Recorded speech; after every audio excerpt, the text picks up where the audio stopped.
government today tabled the economic survey for this year. In conversation with the principal economic advisor, Mr. Sanyal, thanks for taking your time out and speaking to us at ET. Now, let me first begin by asking you about the growth projections at 6 to 6.5% for FY21.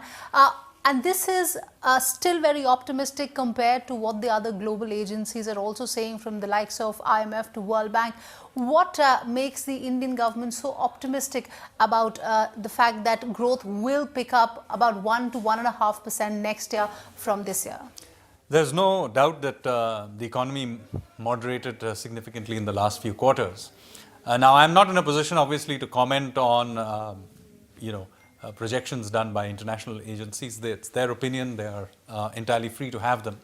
What I will say is that a series of measures were put in place over the last few months, and obviously we do have a budget which will announce more measures tomorrow. But we are quite confident that the numbers that we are now beginning to show suggest that the economy is beginning to stabilize, and we have now the new numbers that are coming out will begin to show. And if you look at the economic survey, we even in fact show it, for example, in the services sector, that the very latest numbers are beginning to improve. Now, we are not talking about growth going back to the 7% range all in one shot. We're talking about it going to 6 to 6.5%, which basically requires us to begin to see, for example, automobile sales and others to begin to trip back to somewhat closer to the trend. So I don't think we are being exceptionally ambitious about the number that we have quoted. I mean, remember, there are many things, for example, even with poor transmission of monetary impulse, real interest rates are declining. You are beginning to see many of the others. Up until now, if you hear a lot of market participants after the last year's budget, they were very, very wary of the government's policies, and we did see a lot of rollbacks as well after the last budget. So why the special emphasis on wealth creation? I think there is a need to make a case for wealth creation in the Indian economy. Even though we are now almost 3 decades after 1991, our default intellectual position tends to be almost a socialist one. So I think there was a case for making, there was a need to make this case. We have in the economic survey showed, for example, that other than that brief period of socialism, our history is really about international trade, about entrepreneurship, about wealth creation, and we show how ancient philosophers, whether it's Kautilya's Arthashastra or the Tirukural, they all talk about wealth creation as an important aspect of. Have we seen significant destruction of wealth in the last few years, and which is why the re-emphasis on wealth creation? I think the ideas that we have presented here talk also about creative destruction and the importance of trust. The point was that we had a system which was first a socialist one, and then it was one which can, perhaps one can describe it as crony capitalism. And what we have made a case for is that yes, wealth creation is a good thing, but you need to do it in the context of trust. How do you regain that trust? So I cannot obviously comment on specific cases, but the point being made here is creating wealth is important. I think even in the Prime Minister has repeatedly said that you cannot redistribute wealth unless you actually create wealth. So this is a message that we want to make absolutely unambiguously through this economic survey. Secondly, we want to make that wealth creation has to be done within a ambit of culture which is trustworthy. Otherwise, as we saw, you can get a period of growth, but then it becomes this, it won't sustain, it will lead to misallocation, and in fact then you have to spend all that time, which we have done for the last 5 years, cleaning that up. So we need to have wealth creation, but we also need the hand of trust. So this is what done? To a very substantial degree, yes. And I would argue that, we saw some very large cases towards the end of last year in the insolvency and bankruptcy But you've also resolution. In the economic survey said that the IBC process has been pretty slow for the comfort level of Well, government. obviously we would want it to be fast, but I You think spoke about judicial reforms in the last yes, economic but survey, I but think that I hasn't- think you're confusing the two. The insolvency and bankruptcy system would be nicer if it was faster, but I don't think it's done terribly badly, because I think, as you yourself will know, some very large cases have been done just in the last few months. And I think even more than the cases that have got done, I think there's been a genuine improvement and change in credit culture in this country. But as far as the what was judicial reforms is concerned, that's a different issue.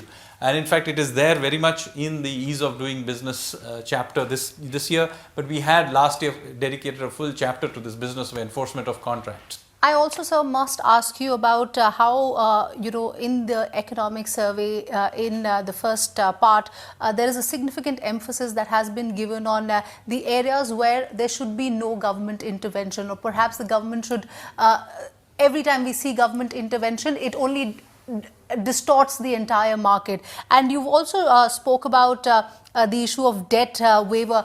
When the principal economic advisor and the chief economic advisor are giving this advice to the government, is it really falling on deaf ears every time we see a state government going ahead with a debt waiver? Government intervention should be done when there is clear market failure of some sort. If there isn't one, it is very likely that that intervention is likely to lead to distortions. And in fact, there are also situations where there may have been in the past a reason for intervention, but now has gone away. And we have given the example of the Essential Commodities Act, where in fact, in 1950s, when it was introduced, in a world that had just been gone through the World War, massive shortages, lots of inefficiencies, there it may have made sense to think about this problem in this particular way. But today, intervening using this idea that people who store certain commodities are hoarders actually gets in the way of actually expanding storage, because if we now live in a world where we more than produce enough food. The problem is that occasionally there are shortages because of whatever, supply shock, weather change, etc. Now, to be able to smoothen through those, we need to allow markets to work. And the markets will only work if you stop thinking of people who are supposed to carry out the smoothing as hoarders.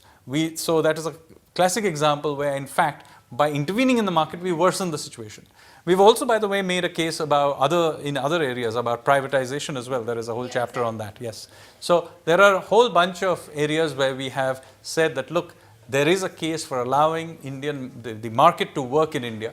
And there may be cases where, intervention is needed. But you're also, since you talked about privatization, you also have talked about how there is a need to have a Temasek-like body that can push through the privatization Yes, it could process. be. It is an idea that we have presented, but the bulk of the evidence that we have presented is really about looking at what has happened to companies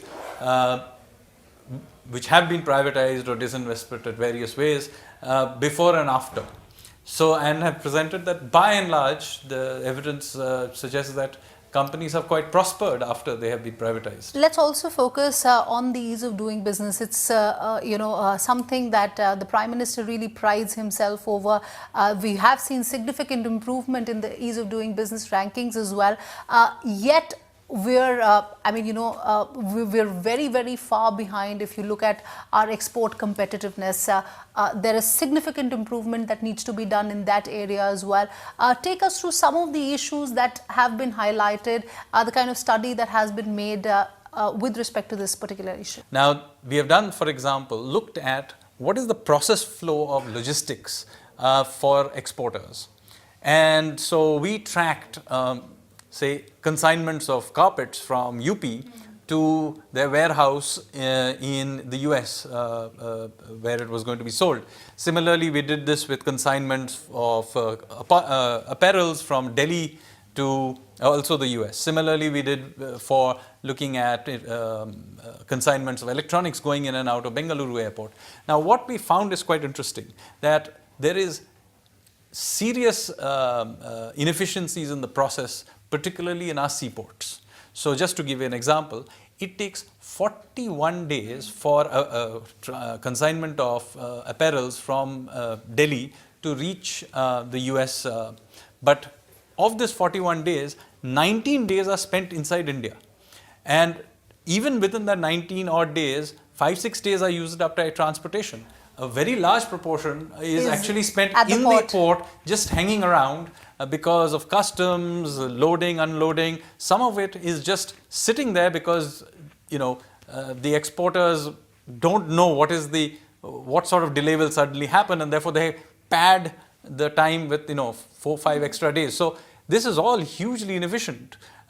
We got similar thing with, as I said, carpets being sent from Mirzapur outward through an inland port.